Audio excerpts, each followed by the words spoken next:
for us, and you bring names to us, or tapes, video or audio of different people, and we are grateful for all of those. Of course, as I've said, if there's 400 people out there, there's 400 stories out there, and all of you could give a good presentation on something or other, because everybody here is a unique person, and all of you are seekers, and all of you have found a lot of things along your ways of life, and it's a great, as Bob Beck puts it, a great family. The other way we get speakers is that we attend other people's conferences from time to time to scout around for speakers, and normally we will get 2 or 3 out of every one that we attend. If we hear 15 or so speakers, we get 2 or 3 that we think would be of interest here and also are good presenters, know their subject, and are really resources, great resources of material in their areas. That's where I heard Nick Nocerino last year, and when I heard him, I knew that he was one of us. He didn't know it yet, but he does now, and you will know it after you hear him. He's got a wealth of experience. He has been singled out by I don't know whom, some of the powers above, to have some very unique experiences, and he's got tonight to tell you about them and show you some of the things. And he's going to talk on, he can talk on many subjects. He has written books, and he'll tell you about that. And I don't want to take any more time from him. So I know you're happy, I'm happy. Go ahead and welcome Nick Nocerino, please. Thank you. Hi, can everybody hear me? Let's see, can you hear me now? Good. I only have 3 things to say about myself. 1, I teach 34 categories, 80 disciplines for 53 years. So if you have anything after the meeting you want to talk about, I'd be glad to talk to you. Any subject. And I have a rating throughout the country, so I think I can do well if you have a problem. The other thing is we do have the only meditation tape in the world on crystal skulls. We have the only book on all the skulls,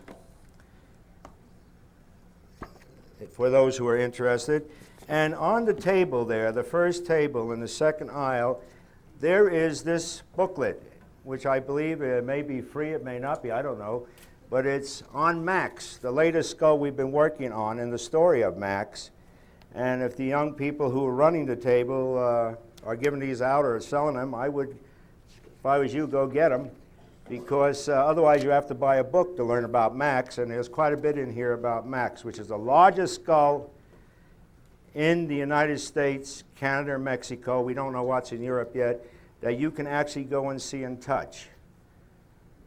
So for those, I was just surprised to see Max looking me in the face wherever I go. We're going to talk about a lot of things, mostly at the workshop Monday. I think it's Monday afternoon, I'm not sure. We're going to talk about human skulls as well as crystal skulls. And we're going to show you comparisons between ages and what skulls show us and what the visions and holographs and all these things are. Tonight we're going to show you a few slides, which I just picked out 50 because we only have an hour, and you don't get into much in an hour. I would also like some questions, but if we don't get to the question and answer period, please be around Monday. I'll be here through Monday until Tuesday, and I leave Tuesday, and I'll be glad to answer questions. Our books and videos are on sale there. You can sign your names if you want. We will mail you information. So please just submit a list, and we'd be glad to do it. There are roughly now, that we know of, 16 ancient human-sized rock quartz crystal skulls. And they weigh between the weight of 9.5 pounds to 39.5 pounds. Their age category roughly is, according to the artifacts they are found with them, because we cannot measure silicon, we can't tell how old crystal is, so we go by the artifacts in the tombs that they are found in. And the artifacts in the tombs run from 3,500 years BC all the way back to a little over 5,000 years BC. Now that doesn't tell us how old the crystal is all it tells us is that, I mean, somebody might have carved this 5,000 years ago. There are many, many hypotheses about crystal skulls. And since I went public with these, and we only went public, believe it or not, in 1980, by 1982, we did an international show. After the international show, an average of 1,000 skulls a month start coming in from Brazil. And the main buyers in the world of skulls are people in the United States. Even I sell them, but we sell small ones. We do not sell antiques, artifacts, which run, by the way, the cheapest is $500,000. The most expensive is placed about $50 million. So you can put a price on any price you want. They get very expensive. Now, over the years, how many people have heard of the Mitchell-Hedges skull? That was here about 4 years ago. Yes, I know. It was in Denver, and last year you heard about the Texas Skull Max. How many were here last year? Good. Well, there's been a conspiracy over the years by a lot of people to convince the public that there is only one skull. Now, there are 3 books out, not counting this book, and the 3 books talk about one skull and the 2 skulls in museums. I have no idea why, because everything we do in our research project is passed on to these other people, so they are aware of all of the other skulls. As a matter of fact, this past year, for the first time, we got 2 human skulls together, ancient skulls in the same room. And thousands of people came and saw them, but they were not able to touch the Mitchell-Hedges skull. They were only allowed to touch the Texas skull. The fact is that people came from all over the United States, as far south as Mexico and the Bahama Islands, to see these 2 skulls. What happened? We'll talk about that Monday. Because we worked for some amount of time, over 50 years, to get 2 skulls in the same room. Once before, in 1936, there were 2 skulls together. But the only people that saw this were the curators of the British Museum of Man. And if you can get a copy of the Book of Man, November 1936, you will get the report on the British skull and the Mitchell-Hedges skull. Otherwise, the book in 1973 to 75 was Richard Garvin's book, The Mitchell-Hedges Skull. Alice Galdi has a book out, The Mitchell-Hedges Skull.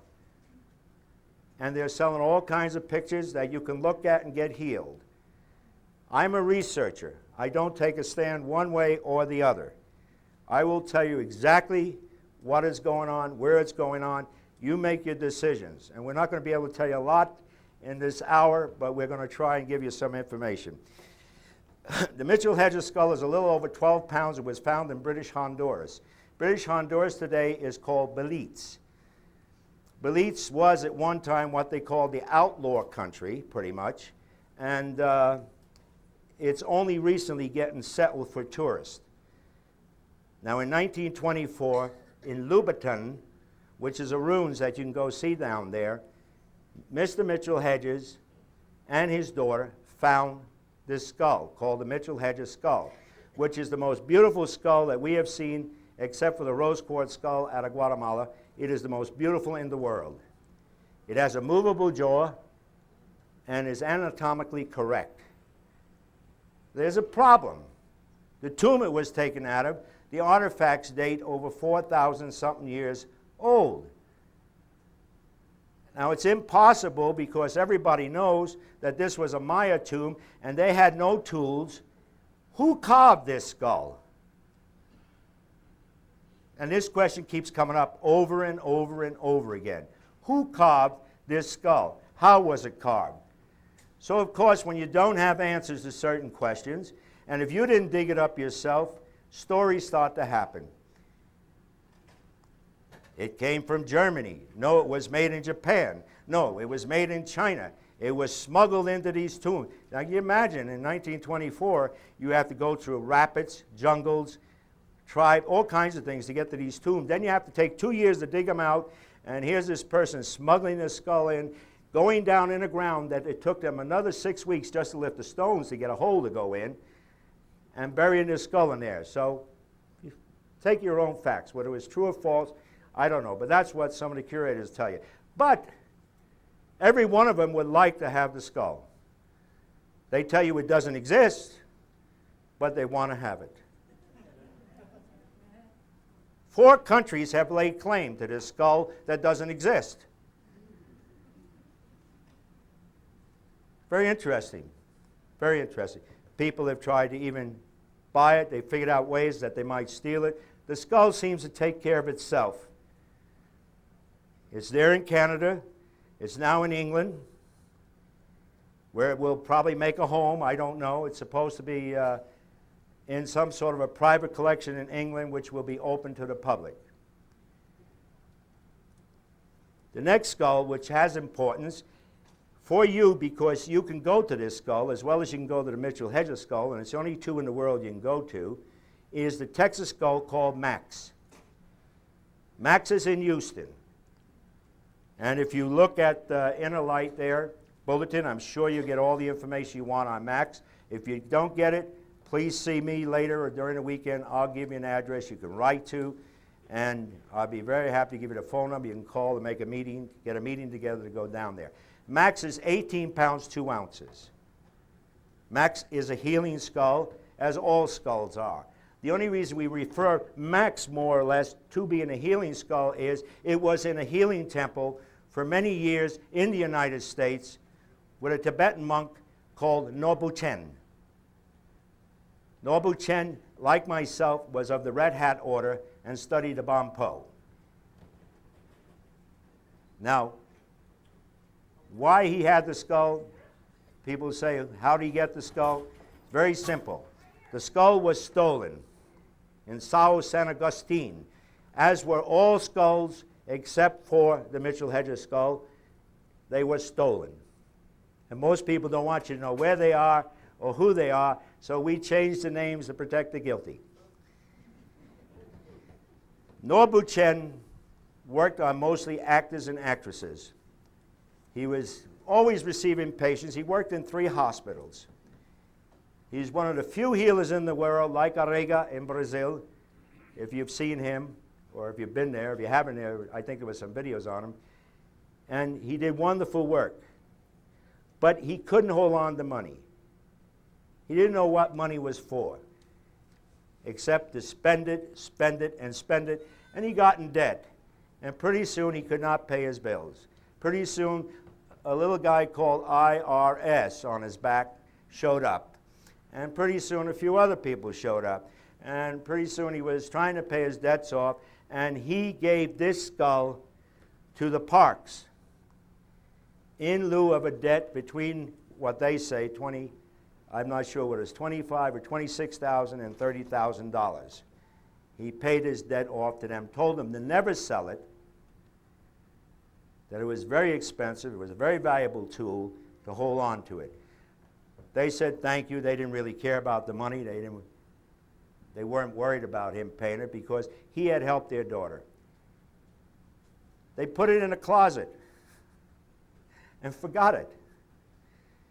And then they saw a show one day on TV, a UFO show, and saw a skull. So they called the TV station, said, look, we have a skull. Who can we get in touch with? And of course, some people went out, and finally, one arrangement or another, finally they got in touch with me. And I finally went to Texas, as I do when I hear about skulls. I go to the area and worked with the skull. I'm the only researcher who has worked with Max. I'm the only one who has a contract on Max. And our team's the only people who have records on Max, except what you read. So I would suggest you get the inner light and enjoy it. The skull already has had many offerings on prices. But what's more interesting is the skull has received many letters from people who say, I had hepatitis, or I had a lung problem, or I had this, or I had that. We do not say skulls heal. What we say is people write letters, such as the Mitchell-Hedges when we were in Canada. 2 people came in with a very serious problem. They brought also the skull to a hospital and put it on someone's chest who was supposed to die in a few days. They did not die. We do not claim anything. The people write letters and claim that the skulls heal. So when you hear about healing skulls, pictures being sold, I can't vouch for that.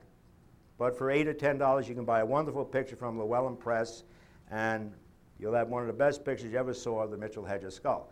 I do not sell pictures of my collections or my research to anyone. I might once in a while give it away, but I don't sell it.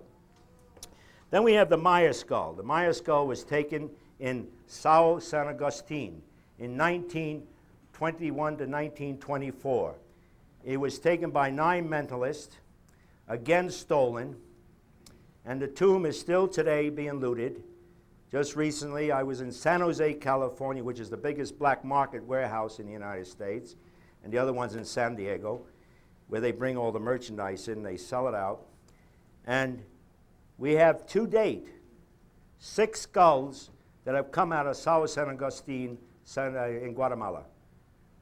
6 so far.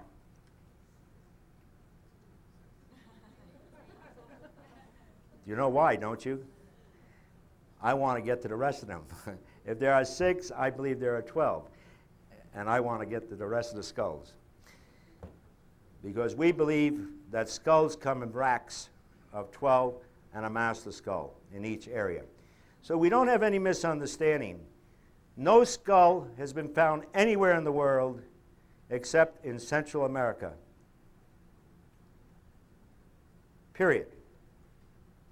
Guatemala, Honduras, Belize or British Honduras, that's where all the skulls have come from.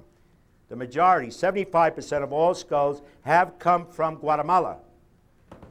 The British skull, they have no idea where it came from. It was taken on the Yucatan, and it's a long story about who shot who and how it got over there and finally got into a private collection. The Paris skull, slightly smaller, was perverted. What we mean by perversion is the skull was taken and then reverted into or converted into a Christian tool.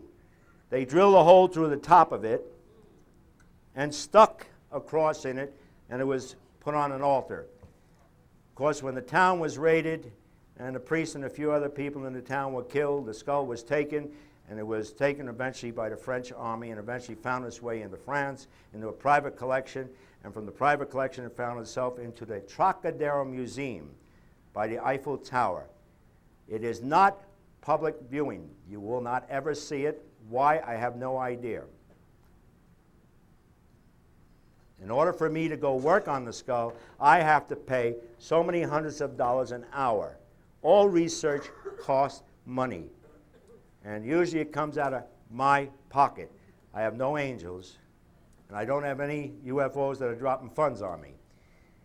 So I have to locate the money.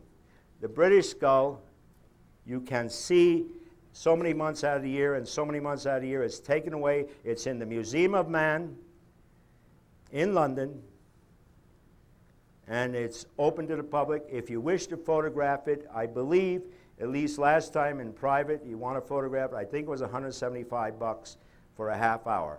I'm not sure. It might have gone up. Everything is inflation. It was $175 when I photographed it. So what I did was I cheated and went up and photographed it in the box that it was on display in and said, the hell with it, I'm not going to pay that kind of money. Until someone told me you can't do that. So I said, fine. I said, I haven't taken any pictures yet. I lied a little. And we never lie, right? So, okay, we lied a little.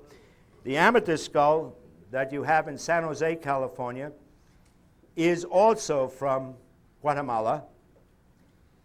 It is still in San Jose. It's on a $10,000 collateral and sits in a vault there. We'll try to show you that.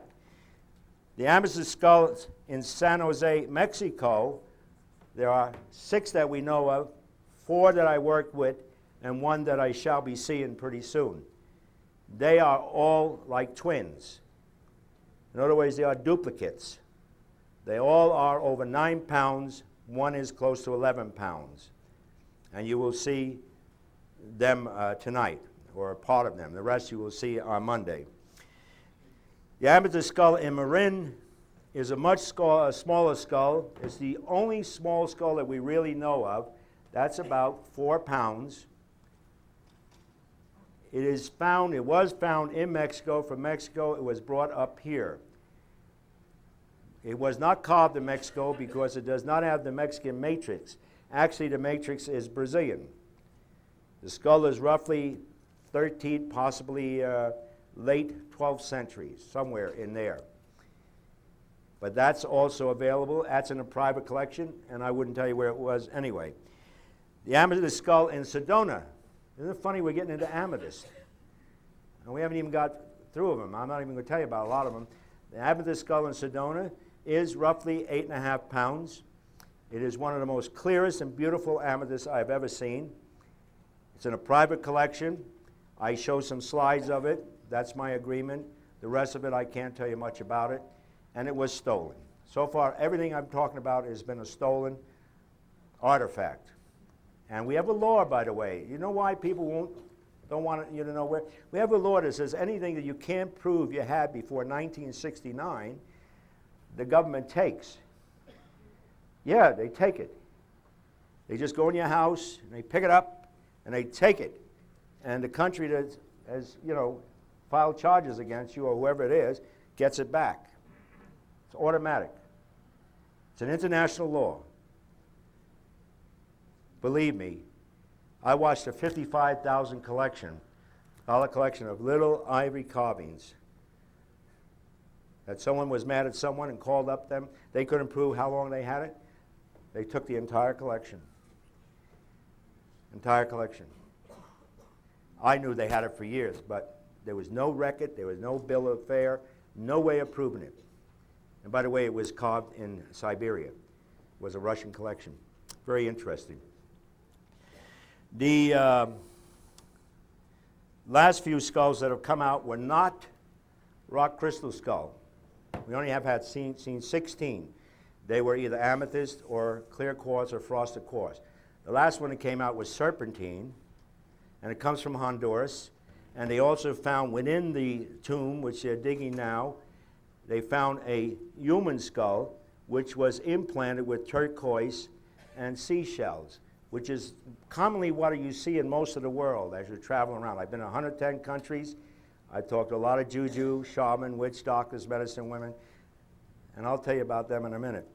And they all know about human skulls. They know very little about crystals or crystal skulls.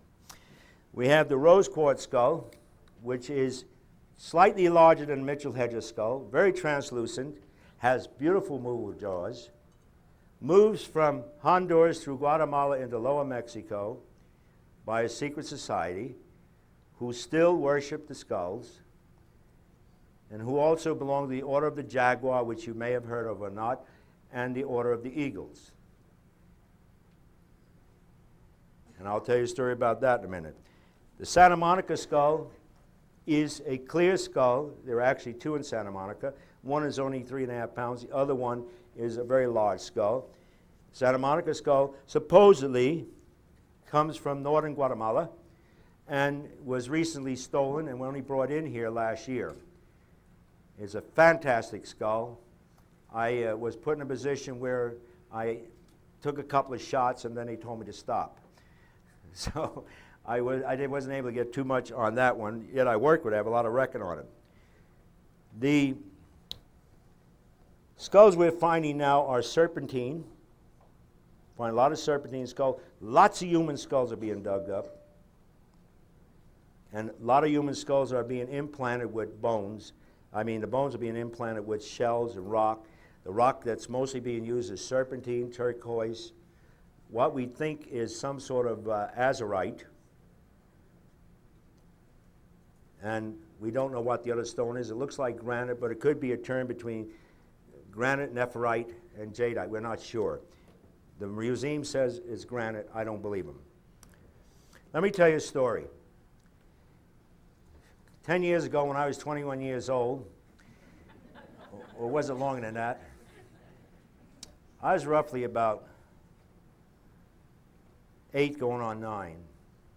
And we had a habit of course, we were in a depressed ghetto, and food was scarce, and we lived on about $3, $4 a week, and a lot of you remember that. I don't have to get into that.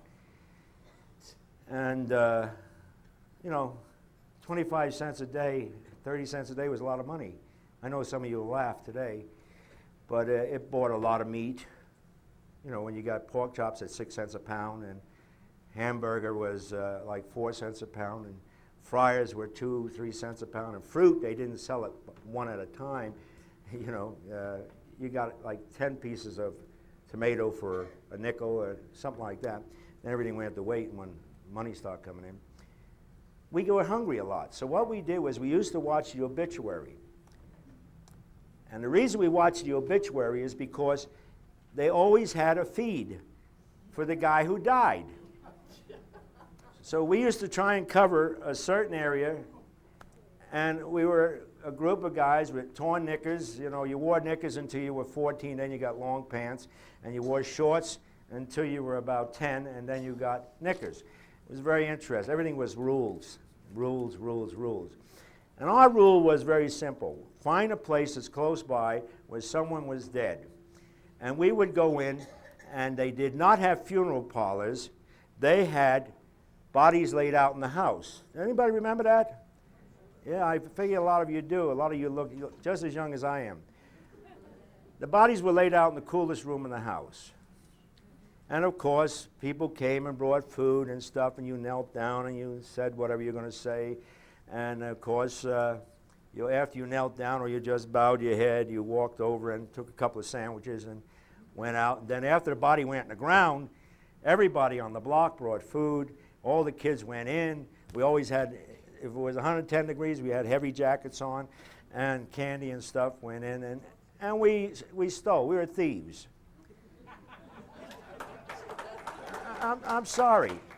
Until I went in the service, practically everything I did, I had a swipe. You want to go to movies? We swiped a nickel off the newsstand. And how I ever got in the service and how I ever got to where I am, I have the slightest idea. But anyway, I'm on my way home. And I'm eating a sandwich and thinking maybe I should have took that other sandwich. And, you know, and I go home. We lived up in this coal room tenement. Now, a coal flat is where there's no heat, no hot water, no heat. And we lived on the second floor, and I was going up. And Mom used to do sewing in the evenings. She used to sew people's clothes and other stuff she used to do during the daytime. So we walk up there, and so she had mirrors all over so people could stand there, and the women liked to stand and look at their clothes, like they do in a shop, you know, when you go in a shop. And I was walking in, and I looked down the hallway, and since I was a young child, my grandmother used to teach me how to read mirrors. And I'm a mirror reader. I have scribed mirrors since I was probably 6 or 7, I'm not sure, maybe younger. And I used to do seances. You know, I was a medium, as you call them. We used to call him a spook kid. And do all kinds of things for people, all for a nickel. If you got a quarter, you were loaded. And you always gave your mother 20 cents and kept a nickel, because she always kept the whole quarter. And I looked down there, and there was like a light in the mirror, and I'm standing there, and I'm looking at this thing, and I'm thinking, maybe I've had too many sandwiches or bubble gum or something, and I'm looking to see if anybody's in the house, and the light begins to come out of the mirror, and I thought, well, what do I do? And a skull appears in the mirror. From the skull, which I have seen, if you mirror read, the first thing that happens is your body breaks down and becomes a skull, as you know, and then your past lives begin to float in. I thought that's what was happening. But this skull was different. This skull looked straight at me, and out of one eye, this bird flew, and out of the other eye, this cat. I didn't know, I thought it was a mountain lion or something. I didn't know about jaguars then. Came out of the other eye, and they went like this. In the back of the head, a reptile came out. And on each side of the head, a reptile came out. And in the front of the head, a very big reptile came out with feathers on it, and it looked straight at me. I was a little concerned, and I gently left the house. and waited till my brothers got home before I went back in the house. And I didn't dare tell anybody about it. As it was, I used to get hit in the head because I'd tell Mom, you can't do that because there's a man in there. And she'd say, what man? And couldn't see him. And she'd say, stop doing that to me, you know. And I wasn't about to tell her about this. The next few years, I had dreams. And the dreams were very interesting in that I was in different periods, but mostly it seemed to me I was in some temple. Several times I was on a platform, and I had this big jade stone knife, and I was cutting someone. And I took a heart out, and I put it on the chest. And the lady with me had a crystal skull. I didn't know what a crystal skull was, but it looked like crystal. So, and she put it in the chest, then they took the heart away. Then there was a series of dreams whereby a baby was born, and the skull was put in, then the baby was separated. But the weirdest dream of all was they cut the stomach, and they took the baby out of the stomach. Now, I used to be there. We used to have babies in the house. I knew where babies came from. Every kid in the block knew where babies came from. I mean, you got your face slapped because you were in the way, and, you know, your mother's having a baby, your aunt's having a baby, go do this, go do that. Babies, we had midwives, you know. I never knew we had to go to a hospital and get a doctor. And I was puzzled. So I didn't dare tell my mother about it because she would consider that dirty talk and slap me. Upstairs was this intern. So I went upstairs. His name was Dr. Frankie Pope. And I said, Doc, please don't get angry, but can a woman have a baby in her tummy? So he says, all women have babies in their tummy. And I said, well, can babies come out of the tummy? So he says, certainly. So he takes out this 8mm movie from St. John's Hospital, a training film, and he shows me how the stomach is open and how the baby comes out. And that's my first connection with a cesarean birth. I used to call it Caesar's birth because I couldn't say cesarean. So I'd ask people, do you know about Caesar's birth? And people look at me and say, no, you know, what is that? Everything stopped. We're off the coast of Italy, and we're taking a bombardment, and it was a pretty heavy bombardment. We only got one man hit, but the British ships got hit worse than we did, and we were firing our 40 MMs at the planes and 50 cal and so forth and so on. And all of a sudden, the siren went on, and everything was over. It was pitch dark. There were 31 of us aboard ship. I was in the mine corps, and at this stage, I was in a mine suite. We're after magnetic mines mostly.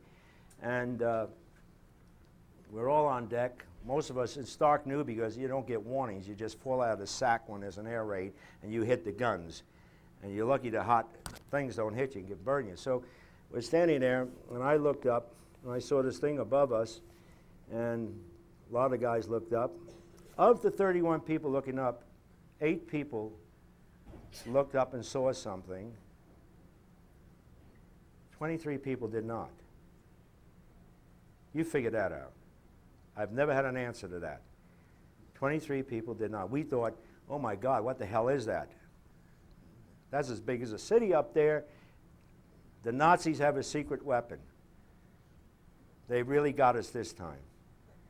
I never saw anything so big. It could have took out all of Naples as far as I was concerned. And the skipper came out, and he wanted us to clean the deck, and he says, you know, go aft and do this and hit the bow. And he sees us all standing there like this, and he looks up, and he says, excuse my language, Navy talk, what the hell are you looking at? Move. And I said, we're looking at that. Now, whether he saw something or not, he says, there's nothing up there, get moving. I don't know why he did that. Well, we had to move, but we were watching. And this thing vanished. It didn't go, it just went, vanished. You know, it's here, it's not there.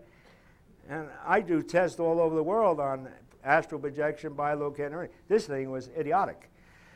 So that night I had a dream, and what was the dream? Woman having babies, skulls. A few days later, we went into the coast of France, and it's a long story. We secured the place. And I had a very bad habit of having relatives everywhere I went. See, the service has a habit. If you have a relative in an area that's at war and you free it, you get a 72-hour pass to go see them because we want the good negotiations. See, so all through Italy, even in Ethiopia, I had relatives. And I told the skipper, you know, I have an aunt and uncle up at Casaconi, and which is a place I wanted to go up and look at. I wanted to see the castle up there. I'd been reading about it all my life. And he says, my God, you got more damn relatives than anybody ever met. He says, who are they this time? And I said, what's my aunt? And what I had done is I'd gone over and looked at the museum. They have a phone book on Casaconi, and I wrote down some names from the phone book, and I said, I don't know if they're still there, and I'd like to find out. And wonderful. Well, there were some guys from the French Foreign Legion, and I had made friends, and they were in Marseille, and we took off. And this will probably be the end of my personal stories. And we hitchhiked on tanks, we hopped on trucks. We were securing the place. And we went all over. We must have traveled for hours up toward the mountains from the coast. And by God, we finally get dumped somewhere because they have to go straight up and we have to go this way and that. And we're walking along the road and it's dirty, and we pass this church and this old rickety stone wall. And we look up and there's this farm. And I said, let's go up to that farm, see if we can get some water. And we only had one Frenchman who spoke English. And my French was dirty. Not from dirt, from the words. So I didn't dare want to speak. So we went up there and the guy says, anyway, he told us to get the hell out of there. He says, you're not wanted, we have nothing for you. And they were armed. And why I say they is because there's only one man with a rifle, but you had the feeling that there were other men around that he would challenge us because we were pretty heavily armed. And for one man to come out with a rifle, that's a foolish thing to do. So we explained to him, well, we just wanted some water and clean up. We had our own food, and we would leave some food for him. And he agreed finally to let us go. So I took my shirts off, and I lowered my pants a little, took everything out, because I want to get all the dirt off, threw water on me, took my chain off my neck, and I put it on the well. And it wasn't a chain, it was a leather. And he starts screaming. And he's pointing at me. And he's getting all excited. He's jumping all up and down the air. And that damn rifle in his hand, I was worried. What did I do? Something wrong or what? So Alex went over and spoke to him. He says, what's the problem? He says, wait, you know. And he disappeared. 20 minutes later, he comes back with a big bundle, calls us into his shed there. He called it a house. And opens this thing up. And there is a crystal skull. This is my first crystal skull in my hands. And every skull I've seen since has happened this way. Except for the ones in this country where I've gone, you know, been called to go. Every skull I've seen in another country has been by accident. A lot of stories to tell, a lot of pictures, but that's not important. I looked in the skull, a lot of things happened, made a lot of notes, a lot of records. Not at the time, because the crystal skull, the only way I can think of it was my dreams. And there were my dreams inside the skull. There was a man having his heart cut and a skull put in, a woman having a baby and a skull put in, a Caesarean birth with a skull being laid in. And I said to myself, I'm going crazy. This piece of rock is playing back my dreams. And I really didn't know what. And I felt like I was floating up here and down there. And we had a garlic and herb salad. They didn't have any fresh fruit. They had a lot of garlic. And we had some oil that was supposedly smuggled in or whatever. We had brown bread with spider webs. It tastes better that way. And that was what you got. You know, you cut the loaf of bread, it's that big, and there's a big hole in the center. And these webs are in there. So we stayed with him a while, and we left. Now, what had happened was he got very angry with me because I would not take the skull. Number one, I saw no importance in the skull. Sorry, I didn't. I do today, and I've been back there several times, but what do I want to do with the skull? I'm trying to survive. There's a war out there. Who the hell cares about carrying a skull? What had happened was I told Alex, ask the guy why he's trying to push this thing off on me. He says, because I gave them the code word. What was the code word? 2 crystals on the well. And I'd taken the crystals out of my pocket, I'd taken the crystals off my neck, and I put them on the well. Therefore, I was the courier, and I got to take the skull because the Nazis were infiltrating, the communists were coming down, taking the villages, and the Free French had not got in and secured the towns yet. I had to take the skulls to the vault. What vault? I haven't the slightest idea. Then, I know a lot about it since. It took me a long time to find out I was in the Knights Templar country, where you were very cautious what you did and didn't do, believe me. Some of my friends went. I have never seen them again. But that's neither here nor there. That's Monday. And I said, we can't do it. You know, we finally convinced him we couldn't do it. He disappeared, ordered us out. If we weren't who we said we were, we left. Went back on the road, went up to Casacone, came back, made arrangements, so forth and so on. 3 weeks later, I told him my uncle had been sick and I should go again.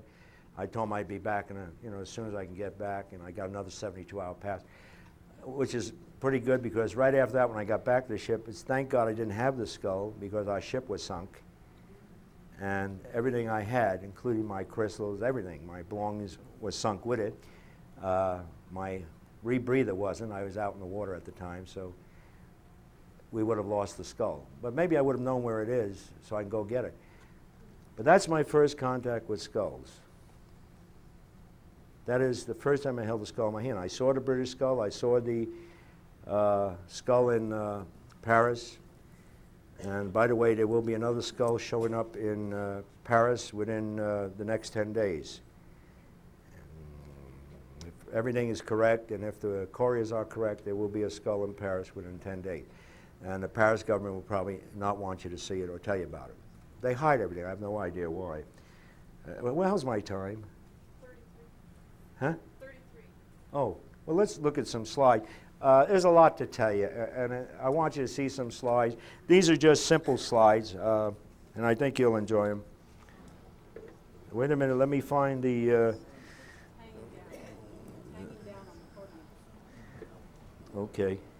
Now that's forward and that's reverse. Okay, let's try it. Now, this is the Mitchell Hedges skull, and can we get the lights out? This is the Mitchell Hedges skull, and we're running color test on it. The action in the skull, when we say action, it's where we photograph images, is here. You may or may not see something. In the videos, you'll see it a lot clearer. And here. Then the action moves across here and comes out here.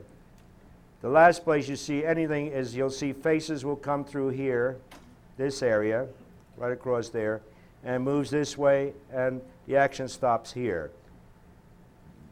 This was in 1985. We spent 21 days doing color tests. In these particular shots, we try to narrow our photos down to just photograph this, for instance. We shoot all photos 7 times. Even after we take them, we reshoot them 7 times.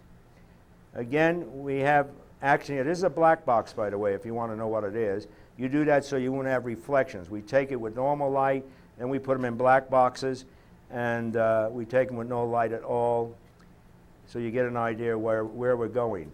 The action here, for some reason or other, starts in here. It takes a few moments for your eyes to adjust. Then please look in here.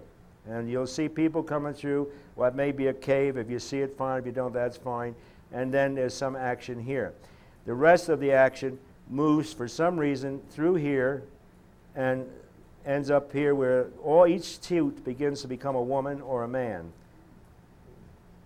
I don't know if you can see it. I'm on a side, so it's very hard for me. The last place that anything happens in this shot is here.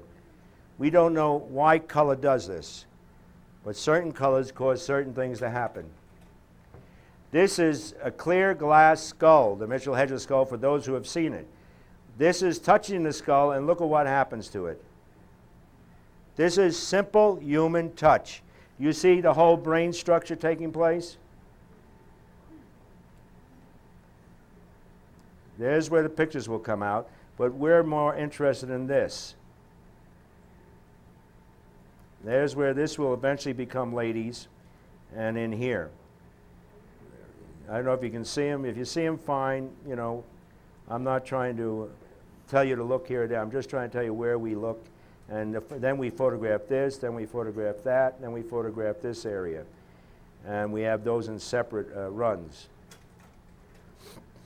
These are some of the stones we use to test the skull. We used every stone, over 300 of them, that was known at that period, roughly 3,000 to 5,000 years ago.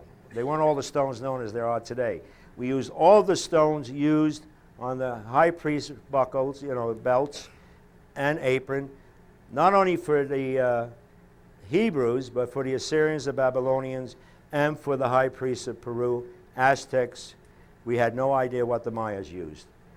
These are water stones, and these were the ones that activated the skulls the most. These are rings that were taken from tombs, and some of these rocks and stuff were taken from tombs. And we're trying to give you an idea of some of the stuff we do. I'm trying to go fast. This is the Maya skull. The action will start here, and eventually it goes to the sides, up through the nose and down through the sides. You'll see here is where the action starts. You'll start seeing people in here. Then larger people will come in here in these areas.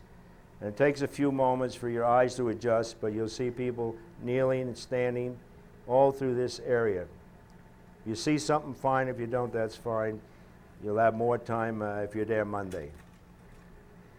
This is Peruvian whistle, Dr. Steve Halpin, who has been up on the stage here. Do you remember whoever, we were here when he was here, wasn't he? Or you? Yeah. He is doing some sound tests. These are the ancient Peruvian whistles, and we're doing some runs with them. And they do several things. For instance, they create another skull in here, which is a completely different thing, and the skull begins to open up and become people, and then we get people all through this area. And certain sounds on his whistles made certain things happen. This is the first time we had a report of someone getting hurt from a skull. We had a lady who had a certain part of her body got burned during these tests, and I believe Dr. Halpern, his arm or leg, what was it, arm or leg, Steve? Leg got burned. That's Dr. Halpin when he was in a normal state. You see, this is the area that's the sound opens up first, mostly. These are the images. I don't know how old these are or how new they are. The ones I have at home are very ancient, very ancient. I dug them out myself. There's where you want to look. You want to look here, then you want to look up here. We ran these through every test conceivable. Even in clot tests, we ran like all blue shots from blue shots, and all red shots, all green, all brown, all yellow, all black, all white. We put them in moon shots.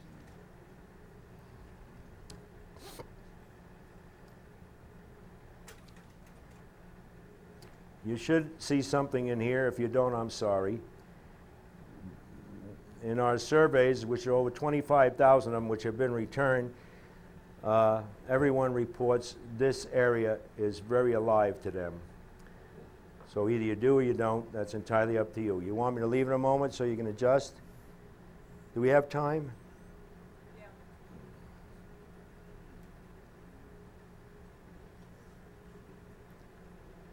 We don't know what these are. Things come and go in skulls. We have no idea what they are. Can you see here? And then the action goes across here. Last but not least, we have things that fly through here. And it's very hard to photograph what the video sees, because if you don't pinpoint it, you don't get anything.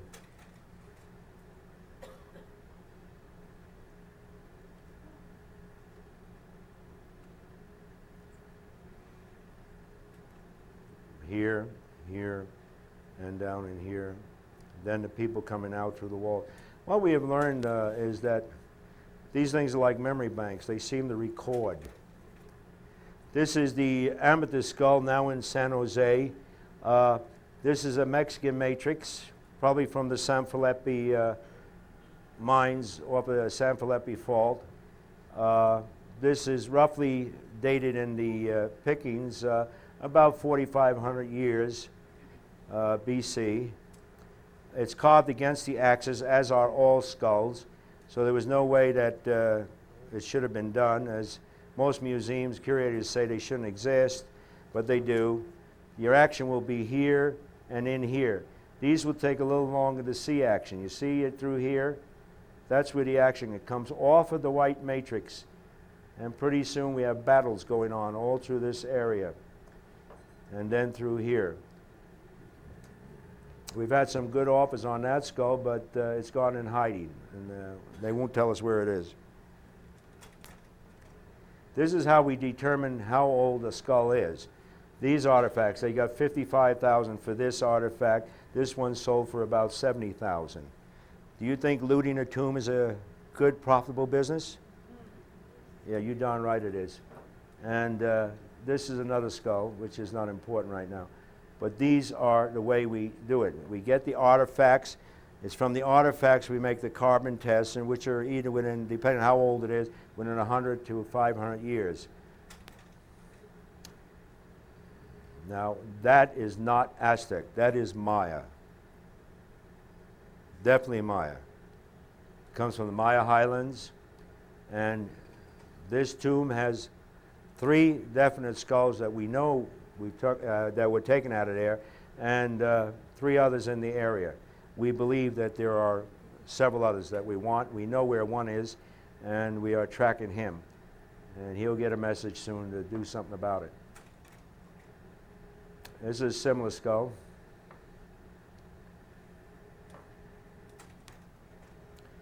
This is roughly, it's amethyst, by the way, it's clear amethyst, and the action is all here, and it's mostly spaceships, or what people call spaceships. I don't know anything about spaceships. I can tell you all kinds of stories about them, but I don't take a position. But somebody's either a liar or there's a hell of a lot of action going on out there. But you'll see the action will move in here, and we'll see in this, which is now, we're going into late 12th century, early 13th century. That's what the artifacts show, and this may be older or not. You're seeing what we call UFO battles. Unfortunately, it's hard to show it when we shoot off and try and get slides made. This is where your action is. By the way, for the benefit of those who don't know, this is in Sedona. I can't tell you any more than that.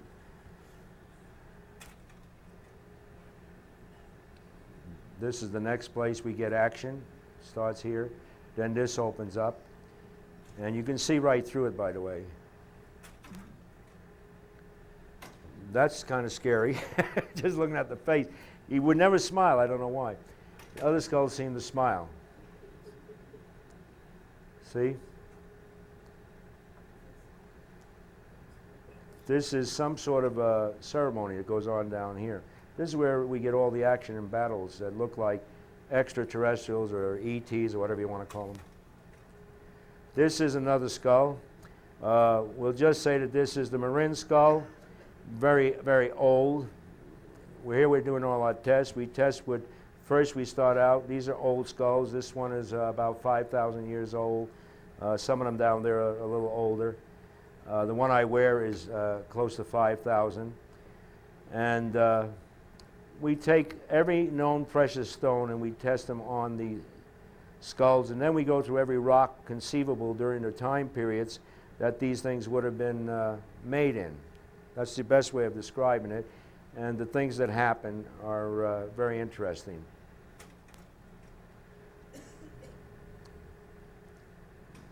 There's where the action goes. This is in a secret group, and plus some other skulls, and I'm not allowed to divulge where or what. The action, by the way, is here. I don't know if you can see anything, but that's where the action is. And later on, it will come here through a cave. This will open up wider, and you'll see people walking through. And the people we see do seem to be of the period of the 12th and 13th century. The armament, because we go into the various books on the subject. We have a tremendous library. My library alone is over 5,000 books. and most of them are reference books. Here we start getting white all through the skull. This is a solid purple skull, amethyst skull. But it just shows you that by concentration, this is all done by concentration and a stone in each eye, we begin to change. And here we get something that people claim are like Egyptian something or other, or whatever it is. I don't claim they are anything. Here we're testing one of the skulls. The skull is put in this particular solution, and a laser is shot through the skull to tell if it's one piece or not, if the carving is one piece. This is Hewlett Packard, and the skull disappears. If it's natural quartz crystal, it virtually disappears in a solution. The reason that the light is shining through it is to look for any breaks, and all we know is it's carved the wrong way. Some idiot carved this wonderful thing and didn't know what he was doing.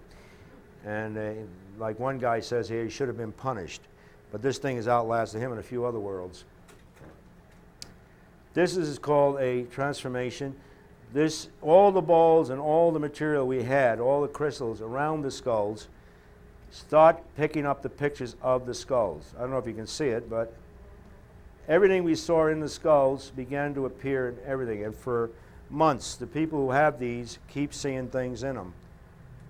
So the crystal balls that have been found with the skulls, which we were testing, and the crystals we were using, are, believe it or not, showing pictures today. Why? Please don't ask me on the slides, I dare. This is Frank Dorland, who has never copied a skull in an affidavit we have, and never sold a copy of any, or never sold pictures of any. Make your own decision. He's a very nice man. But he, like me, sometimes lies. This is a Mitchell Hedges skull. This is a blue. Yeah, we have the blue laser on this. I don't know where that's coming from, but colors appear. Sometimes it pushes one color out and it makes another color come in. What happens to the skulls after a period of time under color? They virtually disappear and become dots, which you'll see, and we have calculated that as a mathematical formula, and we have several people trying to figure the formula out. These, for instance, like these people who would be there, just become dots, or this group here become dots. And we have skulls that just disappear or duplicate. You'll have double skulls, and they're all dots. They either multiply or they disappear.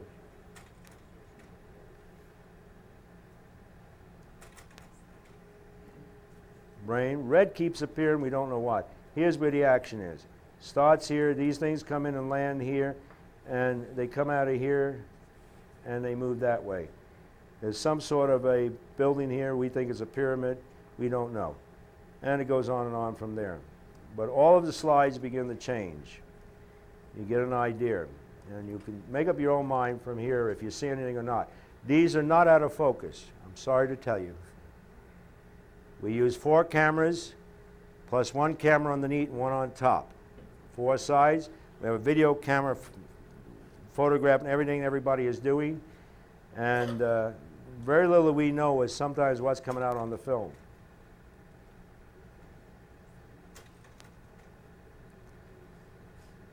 Here we switch to green. Where the rest is coming from, we have no idea. The black box is being flooded with green. The action, by the way, is here and moves this way.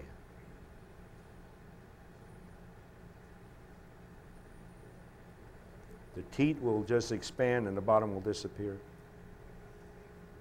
Last place you want to look is here, here, and here.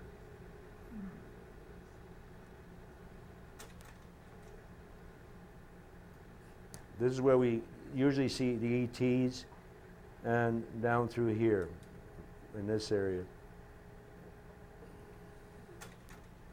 I call them ETs. I didn't know what they were when I first saw them.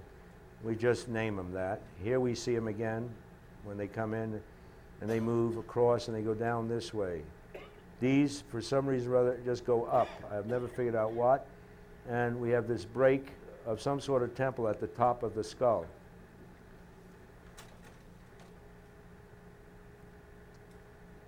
This is a face that appears 1,000 times. We've got over 10,000 photos in nearly every skull. Can you see that? Right there, the eyes, nose, head. We don't know what it is, but it's certainly not anything of our time. This is where the skull begins to push everything away and virtually gets to where it's going to disappear. We are flooding it with color. You'll never believe it, but it is pushing it all out. And it's going into a different shape.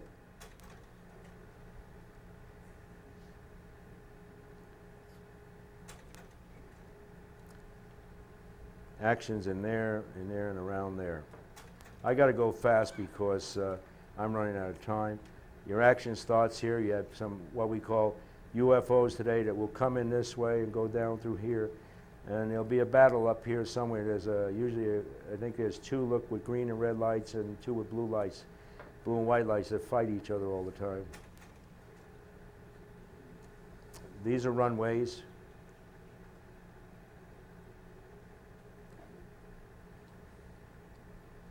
Anyway, that's where some kind of craft moves. For lack of a better word, I call it UFO. And I'll tell you why it's a UFO, and you decide in a few minutes whether it is or isn't. This is where the orange is being shot up from the floor up through the glass box. I'm sorry if I'm going too fast, but now here we're shooting up. I'm laying on the floor, two dogs are licking my face, my tripod's aiming up, and I'm trying to get what I'm seeing. These are teat, by the way, and we're getting action through here, and we get all kinds of moving craft, and we're trying to pin it down, but the video does better than this stuff. Wait a minute. What that is, I'll leave it up to you to decide. From this, which we were shooting, we ended up with something like 11 pictures in different color, everything from blue, green, yellow, with this and another station. You ever see these space station we shot up? Well, there's one right in the bottom of this skull. And you can put the light on so we can get back to wherever we were.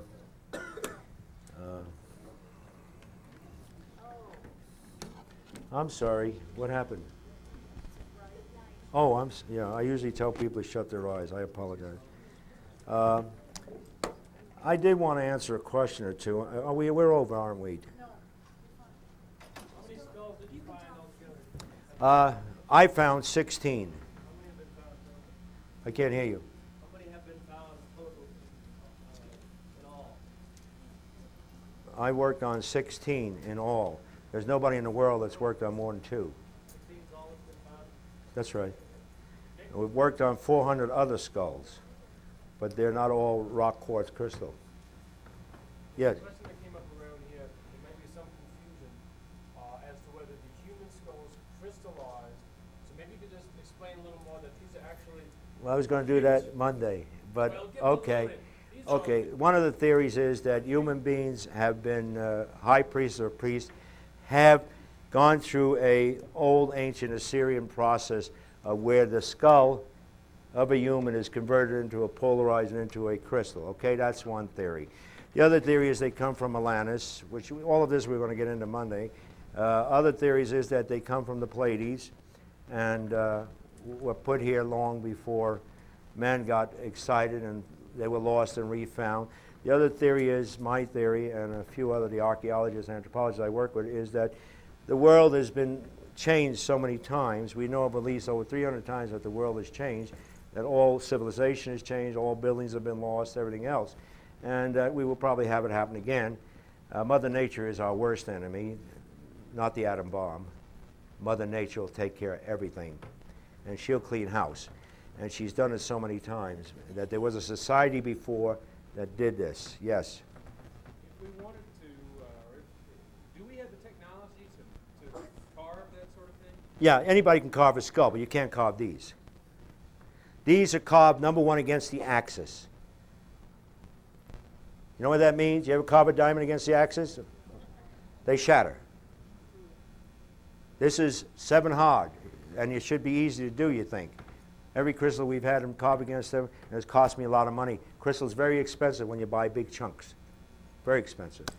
And we'll even talk about the new skulls being carved. We have pictures and photos of everything that's been carved so far and delivered in the United States. But carving a skull is no problem. Okay? But what about against the axis? No, we have not. Hewlett Packard could not duplicate it. They mentioned that it would take over a year, 24 hours a day with their latest equipment.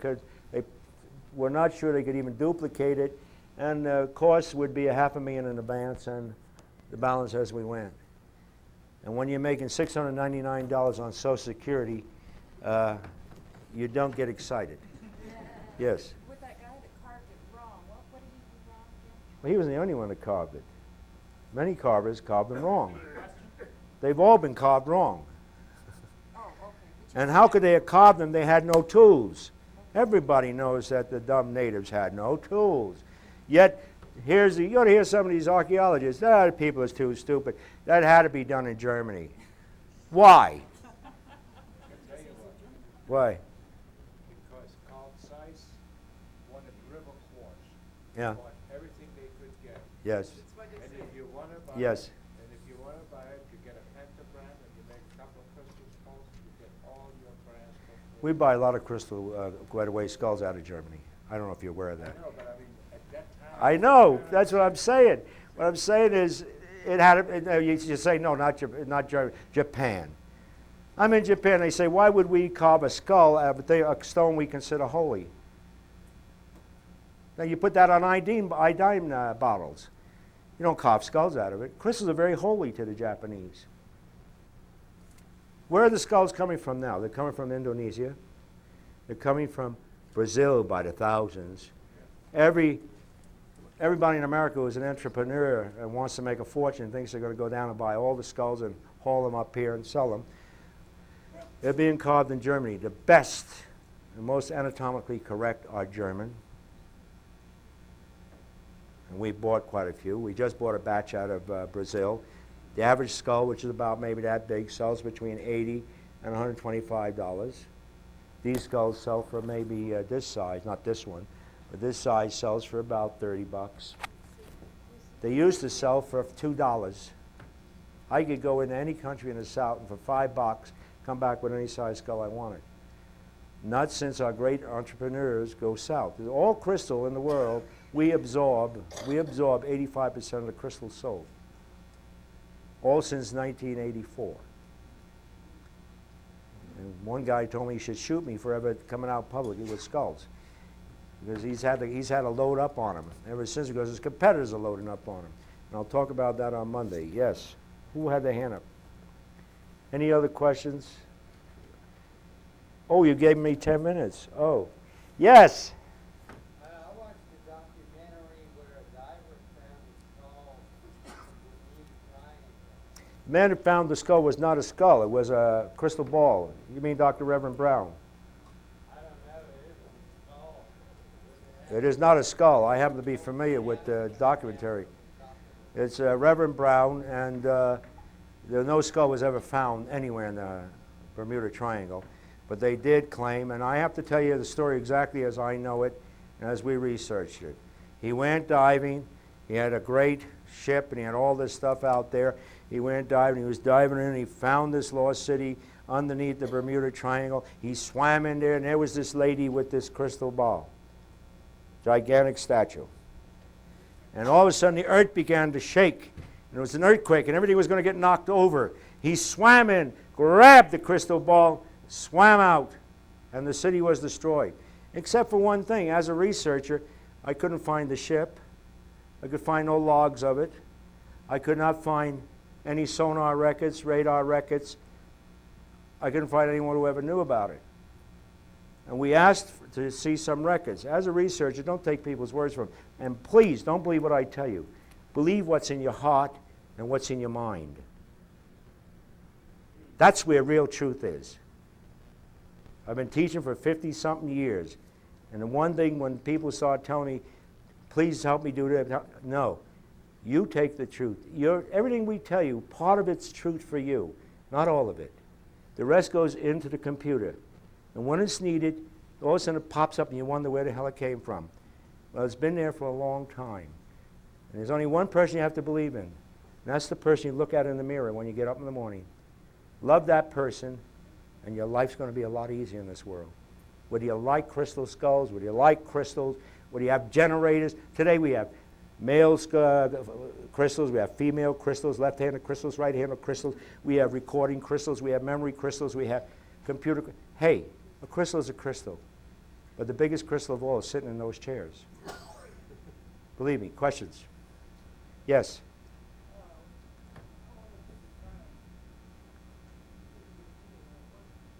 What is he saying? I can't.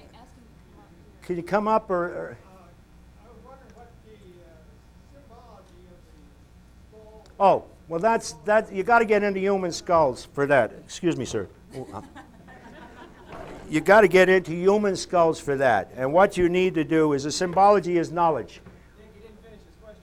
Oh, I didn't like. He was asking something different. Okay, have him come up and ask the question. I can't hear him. Or do we have a mic for him? It's hard to hear you, so I apologize. We're going to play I want to repeat the question so everybody hears it. I was wondering what the symbology of we've had the skull and bones around for a long time. I just wondered what the symbology of the crystal skull is from another point of view. Well, skull and bones, if you've studied skull and bones, happens to mean death and destruction. It was used as a warning mostly during times of illnesses and sicknesses, not by pirates. It came to pirates later. It was used and put on townships, villages and stuff where you were not to enter. And nobody was allowed to leave because of the plague or because of some epidemic. It could be cholera, anything you wanted. The crystal skulls are differently in that they are conservators of knowledge. They belong maybe to the Balaka or the Iban or the Adama or the Patsma or the Kasva, different tribes who collect skulls and use them to gain the knowledge of the skull. They're a symbol of the person's knowledge that the skull is taken off of. That's different completely. You're talking about something that started with cholera, with plague, and death was what the skull represented, because there were no place to bury these people. There were just skulls all over the place. And that's where the skull and bones came from villages that had the plague or epidemics. And they had to have it on the village sign. Otherwise, the king's troops came and destroyed the entire place. They just burned it down, or the baron, or whoever it was. I can only give you that right now without getting too far into it. Yes, ma'am. You talked about skulls arriving. You talked about skulls showing up that are inlaid with things. Oh, yeah. We just looked at 4 of them. I mean, are these authentic, or why are they just showing up? Well, they're priests or noble people, a king or someone who's a noble woman or noble man, and they want the skull there. There are tribes who, number one, believe that they have to have the skull of anyone who died. And there are tribes that believe they can decorate the skulls, and they do an honor to the person, and the person therefore hangs around longer and helps the village or helps the temple or whatever it happens to be. And basically they use what are called holy colors. Turquoise was the most holy color of all. The most psychic color of all was, as you probably already know, was lapis lazuli and malachite. And those are the most secret colors that we know of in religion. Those were the records that were first taken or destroyed. And I grew up with what we call a malachite eye and a lapis eye, which you wore all the time. And that's in the Red Hat or the Bon Po. You always had your malachite eye, and you never used your own eyes. It's another story. And if you don't join it, because you got to spend 9 weeks to 9 months in a hole in the ground, and you won't like it because they give you not much to eat. Any other question? We're going to call it quits for now. You have a question. You keep talking among yourselves. You want to ask it?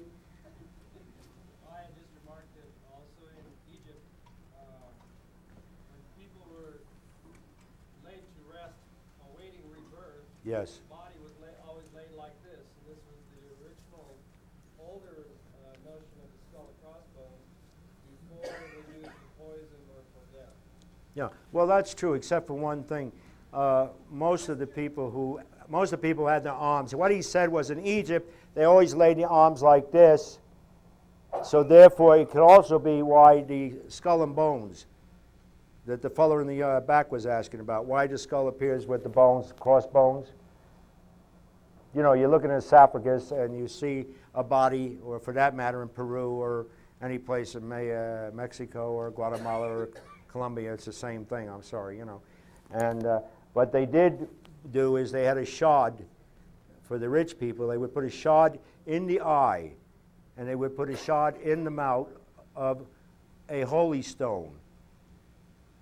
And they would cross it with the idea, so that the light from the shod, from the polished stone or whatever it was, would call out to the soul to come back to the body. And they had a light there, and the cross basically was for them to focus down into the light. At least that's what I was told about the Temple of Ra, and I may be wrong. I probably am wrong. That's the end of it. I love you. Goodbye. Thank you. Thank you very much, Nick. Don't forget the video and the book. All right, refreshments are available out in the atrium, so you can now socialize, fraternize, and